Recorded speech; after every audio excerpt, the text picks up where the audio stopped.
I low-key got Dylan Harper going to the Hornets, and I got Melo going to the Clips. Lonzo Ball just went absolutely viral for casually suggesting that his brother's future is no longer going to be in Charlotte. But does this even make sense? Because one, Dylan Harper would have to fall to the number 4 overall pick, and two, the Hornets would have to be willing to trade LaMelo Ball. But this goes way deeper than you think. Hear me out before you call me crazy in the comment section. Just listen to my case. Before we get to the content, make sure you drop, like, subscribe, and turn on our notifications to get the latest NBA news to your device. And now that we get all that out of the way, cue the intro.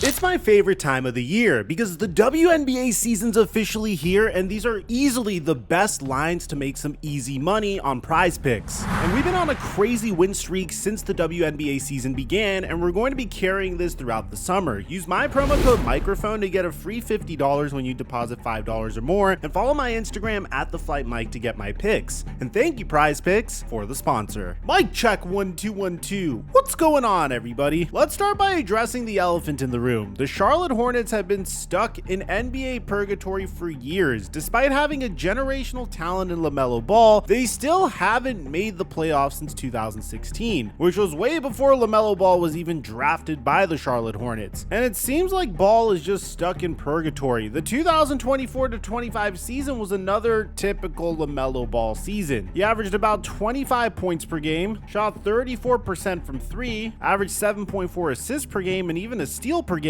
but he wasn't available for the majority of the season. As a matter of fact, LaMelo Ball barely has been playing in NBA games since the 2021-22 season. In the 2022-23 season, he's played in 36 games. In the 2023-24 season, he played in 22 games, and this past year, he only played in 47 games. Whenever he does play, he's absolutely remarkable, but the thing is, what's the point in keeping a star that is making $35 million this year, escalating to $43.9 million by the end of the 2027-28 season, if he's not available and healthy, and you're not even contending anyway? On top of that, LaMelo Ball himself seems to feel a little iffy about staying in Charlotte. After the Hornets lost to the Boston Celtics in November, this is what he had to say. I don't even know.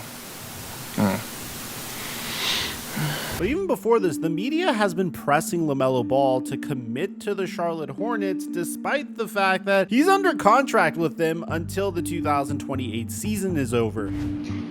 Like you said, I know what I could do, and just being here, I loved it. I mean, the fans is amazing.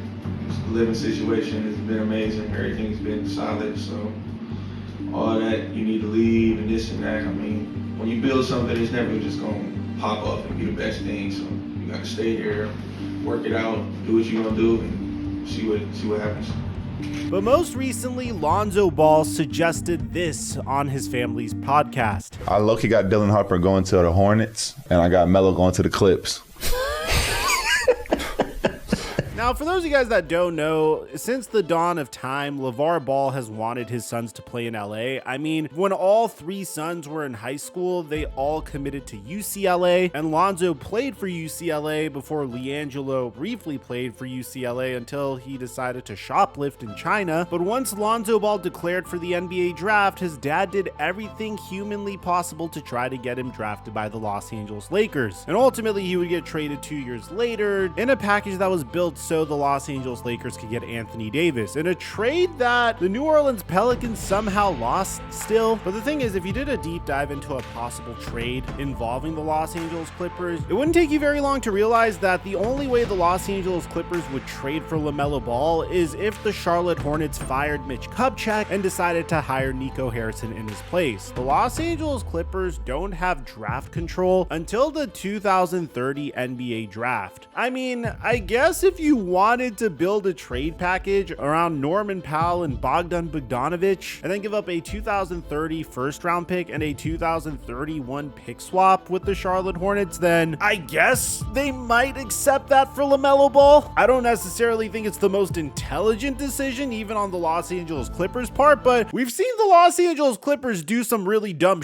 in the past, and I wouldn't put it beside them if they did it once again here. So you could automatically rule out the Los Angeles Clippers unless if the Hornets are severely undervaluing LaMelo Ball. But here's where things get interesting. The Hornets currently have LaMelo on a 5-year, $240 million max contract extension that began this past season. This deal could reach $224 million with incentives, and it puts a lot of pressure on the Hornets salary cap flexibility. Miles Bridges is currently making $27 million. Grant Williams is making $13.3 million. They're paying Mark Williams $12.1 million this year and Brandon Miller $10.9 million as well. The Hornets aren't a luxury tax team yet, but they're very, very close to becoming one, and they don't even have a playoff caliber roster. The Hornets have $151.23 million in total salary and only $3.41 million in cap space. They've pretty much reached their ceiling with their current core, and their limited cap flexibility makes it nearly impossible to add another max level star to complement LaMelo Ball. And if you just pay attention to the situation that the Hornets are in with LaMelo Ball, it's very similar to situations we've seen in the NBA in the past. For example, the Utah Jazz were significantly more competitive when they had Donovan Mitchell and Rudy Gobert. And neither of those players were really trying to demand a trade, but the Utah Jazz also understood that they've reached their ceiling as a competitive basketball team. They were a perennial second round exit. They've reached that dreaded stage where they were like the 2015 Atlanta Hawks, or more recently this past year's version of the Cleveland Cavaliers, which ironically also featured Donovan Mitchell. Maybe this is just a Donovan Mitchell thing. They were a great regular season team, but whenever it came down to those competitive playoff series, they were just not able to hang with the rest of the West. And in the Utah Jazz's case, they traded Rudy Gobert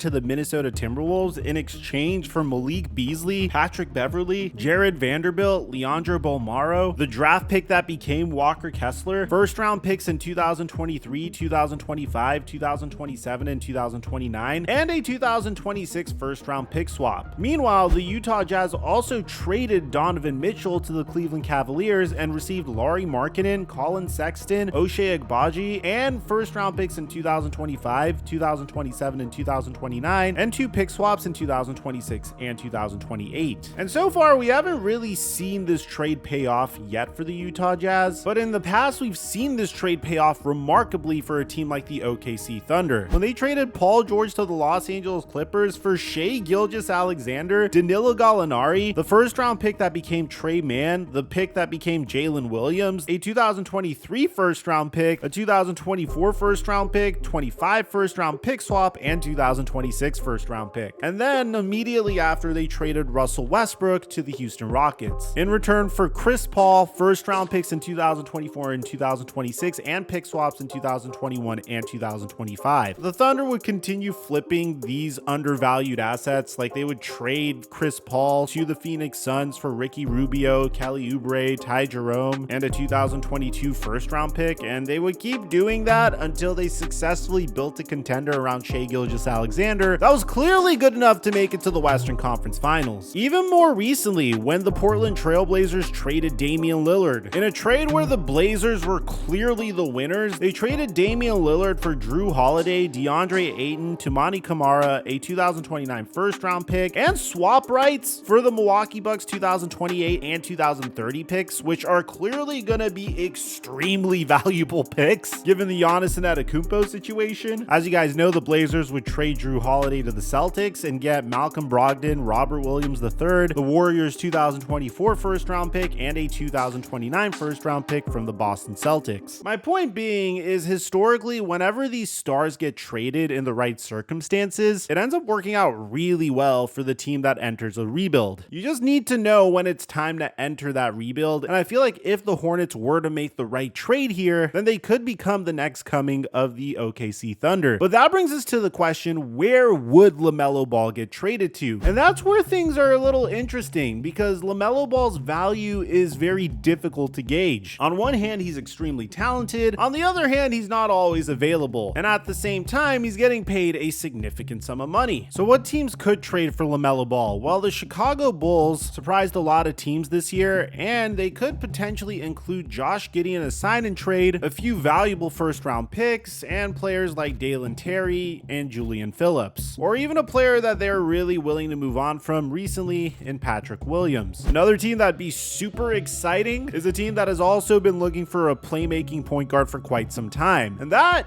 is the New Orleans Pelicans. This summer, I think, is the moment of truth for the Pelicans and for Zion Williamson. We see right there, he's missed more games than he's played, right? Like, when he's on the floor, he has game-changing ability. He makes this team a contender. The last couple years, before he's had injuries, they're fighting for the playoffs. My educated, knowledge-based look at this situation is the Pelicans and Zion Williamson have to have a sit-down this summer and really get on the same page. The New Orleans Pelicans can offer Jordan Hawkins, Yves Missy, and either DeJounte Murray or CJ McCollum to make this work. But the thing is, would the New Orleans Pelicans really want to trade for another star player that has struggled to be healthy to pair alongside their star player that has consistently struggled to be healthy? Bleacher Report proposes a remarkable trade scenario, and I think this trade scenario makes the most sense out of any team, and that would be the Orlando Magic. The Orlando Magic had one of the cleanest rebuilds that we've seen in recent NBA history. They didn't trade for any superstars, they just drafted well and developed their talent on their own. And they could pretty much trade anyone on their team not named Paolo Banchero or Franz Wagner to the Charlotte Hornets and include multiple future first round picks in return for LaMelo Ball, which makes a lot of sense because this is a team that has a top 3 defense, but one of the worst offenses in the NBA. And the reason the Hornets would do all of this is because of the individual that they are likely to take with the number 4 overall pick, VJ Edgecombe out of Baylor. I don't think Dylan Harper falls to the number 4 overall pick this year. I think in this year's NBA draft, the number 1 overall pick's clearly Cooper Flagg. Then you have Dylan Harper, who's been compared to Cade Cunningham and Jalen Brunson in terms of his play style. And then VJ Edgecombe, who is more of a 3-and-D type of guard, kind of in the mold of Stephon Castle, but doesn't necessarily have the greatest jump shot. He's uber athletic and has drawn comparisons to Russell Westbrook as well, which means he's going to have to get a lot of his scoring off of cutting, or is going to need the ball in his hands to make an impact. And I believe this is why the Hornets would consider trading LaMelo Ball, because it would significantly decrease their salary, bring back some assets, and even if the dream scenario of Dylan Harper falling to the Hornets comes true, both Dylan Harper and VJ Edgecombe are dynamic combo guards with overlapping skill sets to LaMelo Ball. Now, at the same time, you might ask, but Mike, can't they just pair LaMelo Ball with one of these guards? Yeah, but historically, building around multiple ball-dominant guards can create some diminishing returns. LaMelo's an excellent passer, but his off-ball game and defensive weaknesses raise questions about his ideal fit. And if the Hornets draft either Harper or Edgecombe, it could signal their long-term direction has shifted away from LaMelo as the franchise cornerstone. And this draft could be the final piece pushing the front office towards a trade. Now, a lot of times people think that it's either the star player demands a trade or nothing is going to happen, but as we saw with the Dallas Mavericks and Luka Doncic this past year, that simply isn't always the case. From the Hornets' perspective, this isn't just about LaMelo's talent, it's about timing and team building philosophy. Their recent roster transactions provide important context for understanding the direction of this franchise. In the 2023 NBA draft, they selected Brandon Miller number 2 overall. They then re-signed Miles Bridges in free agency. During the trade deadline, they acquired Grant Williams from Dallas, and in the 2024 NBA draft, they drafted another forward in Tidjane Saloon out of France. Now, obviously, Saloon didn't play very much this past year, but in free agency, they also signed Seth Curry, and they currently hold the number 4 overall pick. And when you just take a look at the way the front office is handling the situation, you get an idea of what the Hornets are really trying to aim for. Basketball-wise, I looked it up. 21-61. That's how the team ended this last season, right? Yeah.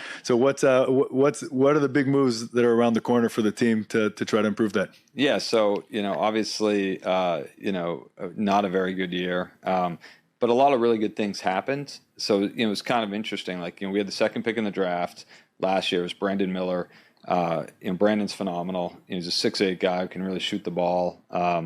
And, he made the all-rookie team, was third in Rookie of the Year behind Wembayama and Chet Holmgren. And so, we think he's going to be a star. So, that was really important for us. In turn, at the trade deadline this year, we probably short-term impacted the team negatively by trading Terry Rozier and Gordon Hayward. But over time, what we got back in value, we think will make us better in the long run. But then if you take a look at what Hornets lead owner Gabe Plotkin had to say about this, it seems like they might be open to changing the direction of this franchise because of how much they've been struggling recently. And you can attribute those struggles to the fact that LaMelo Ball just hasn't been healthy. One of the challenges this year was, LaMelo Ball missed almost the entire season. And as did Mark Williams. And so two of our key starters missed the vast majority of the season. So, that was significant. Elo and Mark coming back, we start to form a core nucleus that we think, can help us build the team well into the future. To be a great basketball team, you need great players. And so we're trying to position ourselves to get as many great players as we can. So just reading between the lines, the front office seems to understand that half measures won't work anymore. The drafting of Brandon Miller, their potential selection of another guard in the upcoming draft, and their cautious approach in free agency all suggest a franchise that might be preparing to pivot in a new direction. The NBA is a business of tough choices, and history has shown that holding on to stars for too long in small markets often ends up with the star leaving for nothing or forcing their way out at a discounted return. Just take a look at what happened to the Sacramento Kings this past year during the trade deadline. They practically gave De'Aaron Fox to the San Antonio Spurs because they spent so long trying to convince him to stay. What about the Toronto Raptors during the 2024 season? They traded Pascal Siakam and OG Anunoby in return for next to nothing just because they waited too long to trade them. If the Hornets made this move, it wouldn't be because they didn't value LaMelo Ball. It would be quite the opposite. It's because they would understand they could get a tremendous return that could set them up for contention in 3 to 4 years from now. But let me know in the comment section down below. If you're the Charlotte Hornets, would you trade LaMelo Ball? I'd like to hear what you have to say. Aside from that, I'm your boy Mike, and I'm dropping our mic until our next upload.